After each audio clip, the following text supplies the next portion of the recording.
I would recommend you to read or listen to the short story of Gateway of the Mind before proceeding. The links will be listed in the description. Otherwise, if you'd like to learn how to play Kagome Kagome, check the timestamp in the description as well. Otherwise, keep listening to the whole story. Gateway of the Mind is a well-known creepypasta. A bunch of mad scientists attempting some unbelievably literal interpretation of a figure of speech.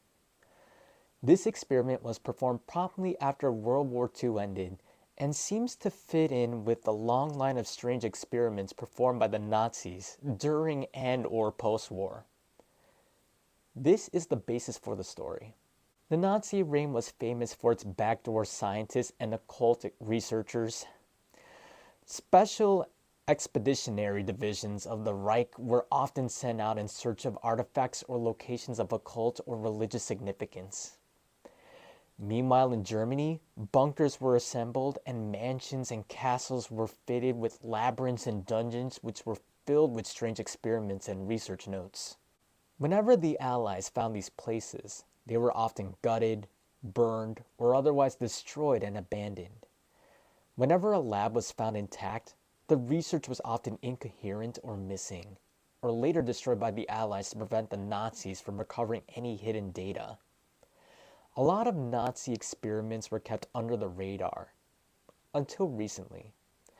Veterans who served as guards to the labs and ritual zones have explained what they have seen, or folders and books have been uncovered in boxes and crates belonging to the scientists.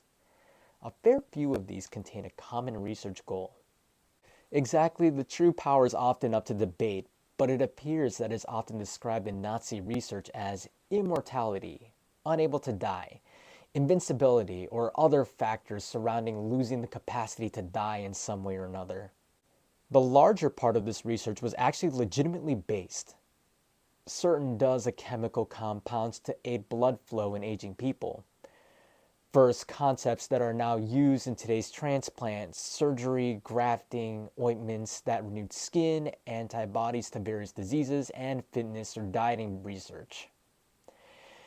However, one set of crates discovered in Hamburg in 1999 went way off this research style.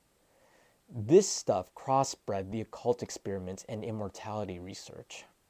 The introductory folders and proofs of concept of the research begin with the principle that the brain controls the body completely and wholly, and as the body slowly degrades around it, it continues to function. Further statements say that the reason the body is left to degrade is because the human brain is set on a biological timer, such as why butterflies can only live a day, yet other insects can often last longer. The brain tells us to pass away.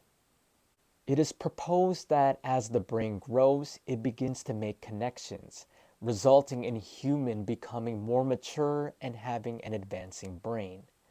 At the age of 35 through 50, however, these connections slowly break down, resulting in forgetfulness, dementia, and other mental diseases reserved for the elderly. The Nazi scientists proposed that the brain has a universal kill switch that activates as soon as the brain has fully developed.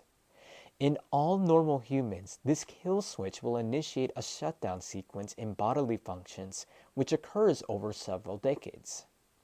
As soon as the body is fully shut, the brain will be forced to pass on through lack of oxygenated blood. It is said that Werner syndrome, a disease where a person ages rapidly, is a result of the kill switch function activating far too early.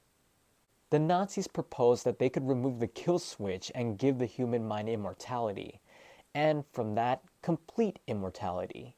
Needless to say, brain surgery was incredibly difficult during those times.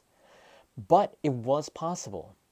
In the stacks of folders, there were many different diagrams and past research on the brain, psychology, the human mind, and the like.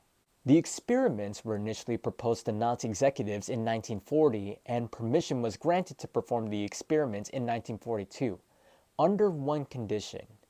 The experiments must be conducted outside of Germany.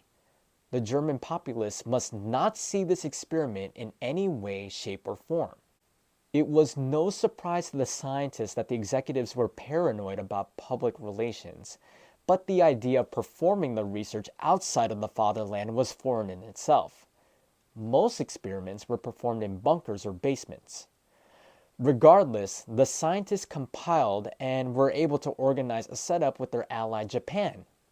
In late 1942, the research had begun. Here's where it gets strange. The research team had taken over a Japanese orphanage. The orphanage was in the hills, supposedly somewhere in Shimane, an area nearby Hiroshima. The scientists deduced that if they tried to take the usual test subjects, old or diseased people with nothing left to live for, similar in a fashion to Gateway of the Mind, they would be playing with the variable of disease, or more importantly, they would be experimenting on a brain that had already had an activated kill switch, rendering it useless in the context of finding the solution. As a result, the Nazi scientists demanded that children, namely the orphans in the orphanage, which they deemed to, again, have nothing else to live for, would become test subjects. Their young brains eliminated any cause for concern of an already activated kill switch. To begin the experiments, the children went through numerous immunizations and intense psychological testing to ensure that they would prevent any defects and keep a general benchmark for their subjects. Next, they began with the older staff of the orphanage. Put under anesthetic, the surgeons opened up their skulls to find a good cross-section of an adult brain and begin to find key differences between it and a child's brain. After gaining a model of both a child brain and an adult brain, the scientists deduced that the universal kill switch wasn't located in the brain, but in the cerebellum, located at the rear. The cerebellum commands all subconscious activity in the brain, which is understandable, since it isn't a conscious action to set off the kill switch. Systematically, they took the tallest child in the orphanage and began to open her up. They were about to begin their first kill switch-ectomy. They had managed to open up the cerebellum and remove the part presumed to be the kill switch. However, upon closing the subject up, they found that she had expired. They assumed that the incisions on the brain had been too brash and required far more precision. The body was dumped in the forest behind the orphanage. After imports of different tools and different techniques developed, the scientists were finally able to remove the kill switch and successfully revive the patients. In May 1943, they had taken one of the youngest girls in the orphanage and removed the kill switch. The only function she lost was the ability to sweat. After their assumed success, the scientists have celebrated, after which everyone went to sleep. The next morning, the girl did not wake up and was revealed to be comatose. After a while, she was revived successfully and the kill switchectomies continued. The initial success gave the doctors a new state of mind, one of refreshment.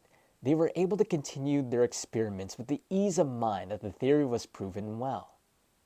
So they assumed. Before the doctors continued their removal research, they commissioned several doctors in from Moscow who were trained in the practice of bodily revival, technically zombification. However, it relies on the principles of using electric shock and artificial hearts to power the body back up. They stated the reason for this was that the original subject always became comatose or clinically passed away whenever she went to sleep, and then revived herself in the morning. She had no signs of this behavior before the experiment, and despite the fact that she revived, the doctors did not want to risk a success turning into a failure. The Russian scientists were put to the task of bringing her back to life whenever she expired. After several days of this, the Nazis concluded that it was safe to continue. Project Venom was a Russian experiment to create super soldiers from the theory of Dr. Frankenstein. It may also be a form of basis for the Marvel superhero as well. As a repayment for the use of the Russian scientists, Russia had asked that they combine the research of Project Venom with the Nazis' ongoing experiments. Naturally, the Nazis agreed. However, the limited number of orphans was debilitating as the Nazis required so many of them and could only offer a single girl. The Russians were content and began their proof of concept. They had artificially created an arm over in Moscow, which was on its way to the orphanage to be grafted on to prove that amputation and replacement could work. In the meantime, the Russians had to prepare for this.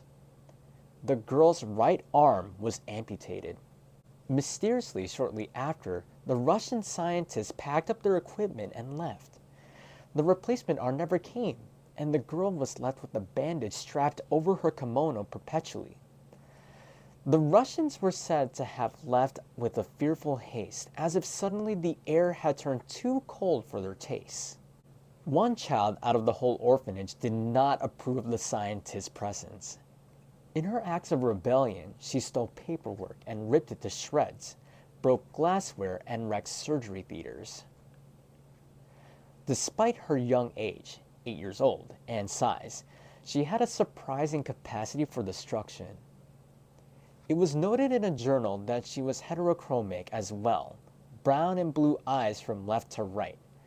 The senior scientists despised her, but could not restrain her without arousing suspicion. Instead, they ordered the Nazi soldiers to take care of her. She was brutally beheaded with a blunt bayonet. She was not buried, just left in the woods behind the orphanage. The soldiers told the caretakers that she had found a new family. The Nazi scientists attempted to play around with their successful experiment by trying different aspects to it. Sadly, none of them worked. Here's a list of them.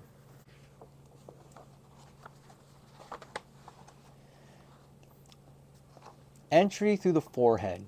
Performed on a 10-year-old boy. Skull was deformed and the boy had been virtually lobotomized by the end of it.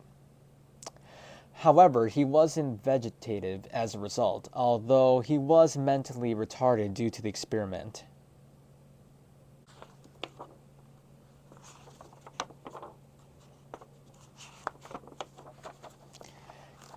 Entry through the lower jaw. Performed on a 6-year-old girl.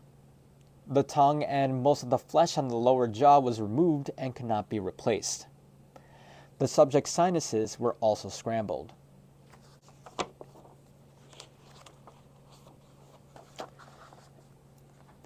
Entry through the side of the head. Subject was reluctantly half deaf. It should also be noted that there was no anesthetic during the surgery and the screams were truly mortifying, as most journals read.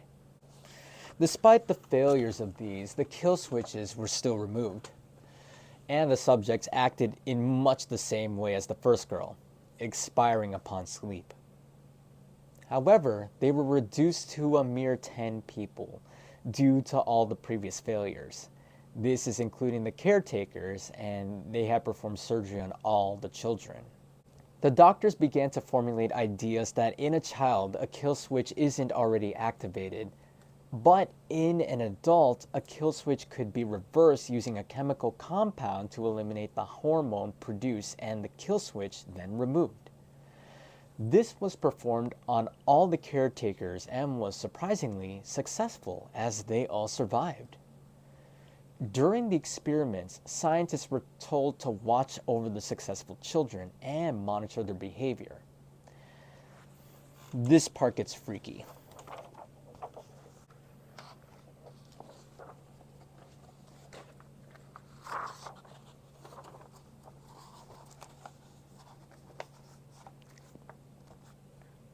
And I quote, "They appear normal at first, just like any of the other children, playing, cheering, learning normally.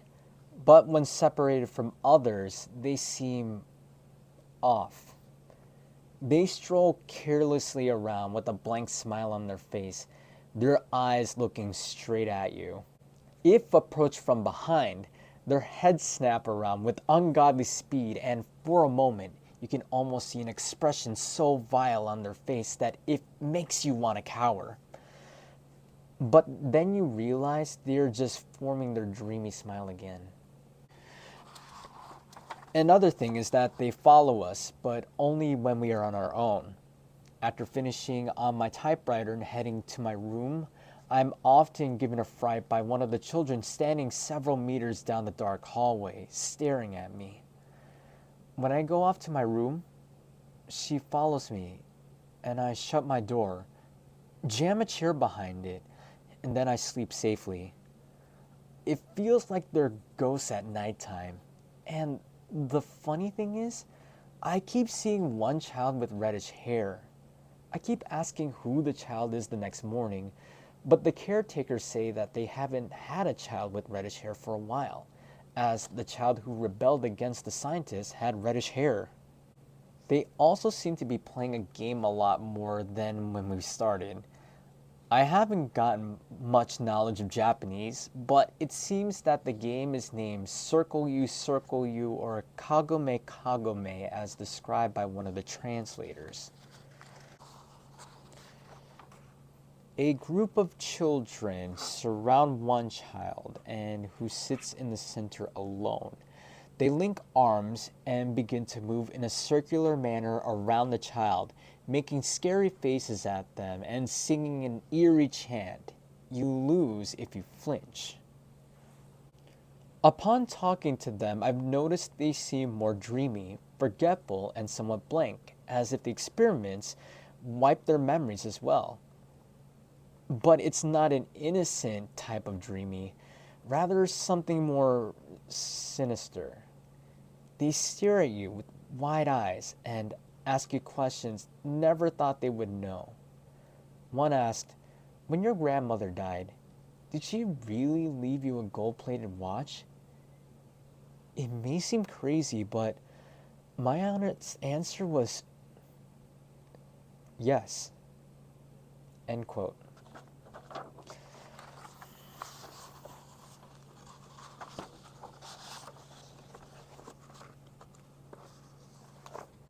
In early 1945, Hiroshima is bombed. Germany forfeits and the experiments are ground to a halt. The Germans have begun packing up their equipment. Most of them have already returned home due to their mental welfare, stating that they showed signs of insanity. Only 4 scientists remained. After sending the last of the equipment off, the scientists deemed it only justified that they inform the caretakers that they were leaving, and they did so. And to the horror of one of the scientists and the surprise of the rest, the head caretaker said, in fluent German, "Will you play one last game with us?" The 3 scientists agreed, and in a circle of children and caretakers formed around them. Now if you flinch, you lose. The one horrified scientist ran to the last truck and jumped on it without looking back. Here's the story now. If you go to Hiroshima, go around the woods and you may find some dirt trails there. If you travel down them, you will see beautiful forests.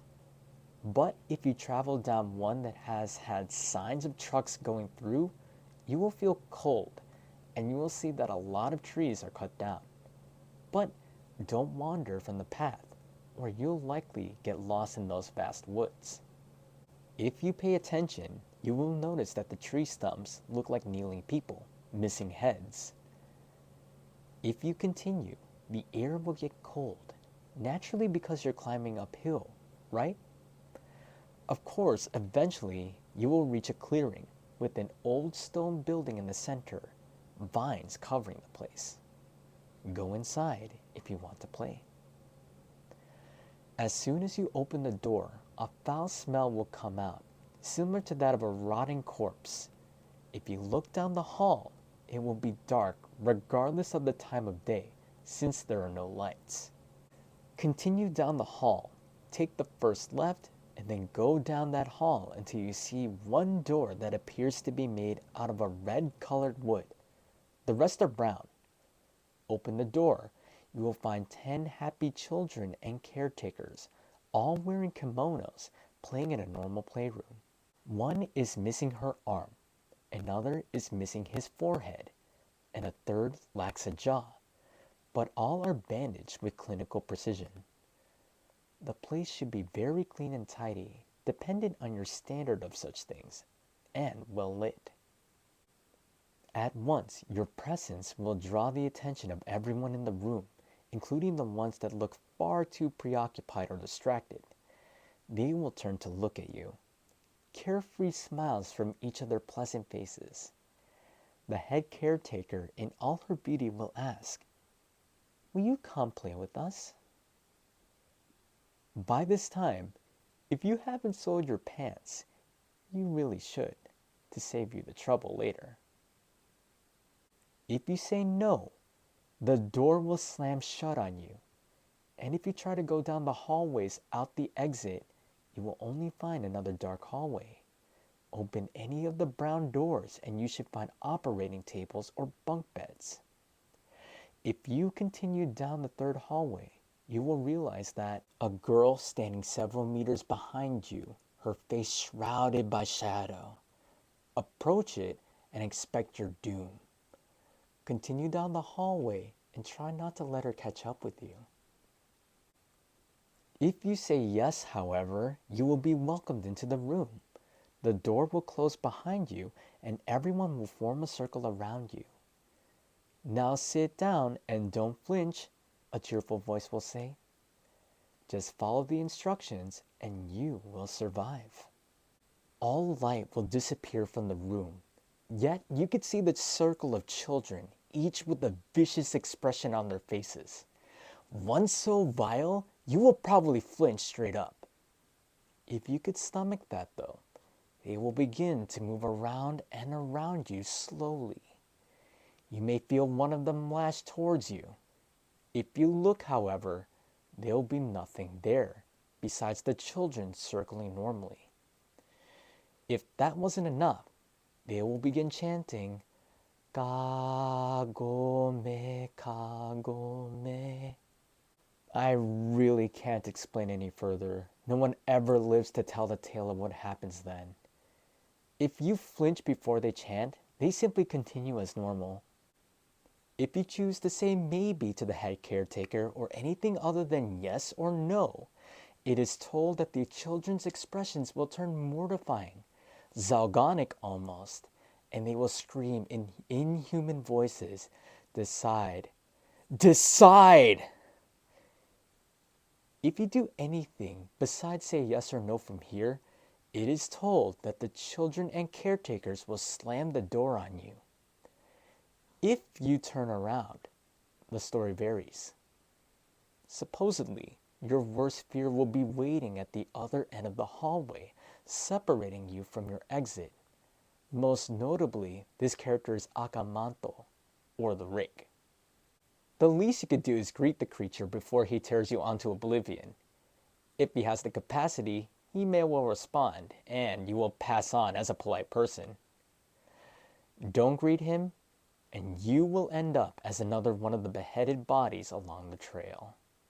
If you respond, "I don't understand," and you must be genuine, the head caretaker will say, "Go to your school and watch your children play. You should understand then." Nothing will have changed, and close the door on your way out. It's common courtesy. Now, disclaimer for those who've listened to the whole story. Most creepypastas are fabricated. Some derive from psychological stigma, and others are revamped ghost stories. But there is a small percentage of creepypastas which aren't like this. These are the true creepypastas. And that's not to say that they are a higher class of original pastas, which spawn forth others. It just means they're real. Germany did send a research team to Japan to experiment immortality via the brain. And they did experiment on children in orphanage.